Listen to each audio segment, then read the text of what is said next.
นะครับมื้อนี้นะครับวันที่สองนะครับวันที่2 กุมภาพันธ์นะครับ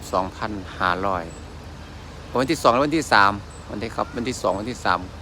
3 กุมภาพันธ์2569ครับพี่น้องมื้อนี้จะเป็นมื้อที่เลิกงามย่ำดีครับพาพี่น้องชาวอำเภอซองดาวนะครับกำลังยกองค์รูปหล่อของหลวงปู่วันอุตตโมนะครับซึ่งเป็นเกจิอาจารย์ใหญ่นะครับ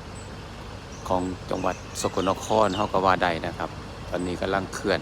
นะครับเพื่อที่จะขึ้นไปสู่วิหารนะครับบ่าวแอลมีโอกาสมาทำบุญตักบาตรนะครับก็เลยถ่าย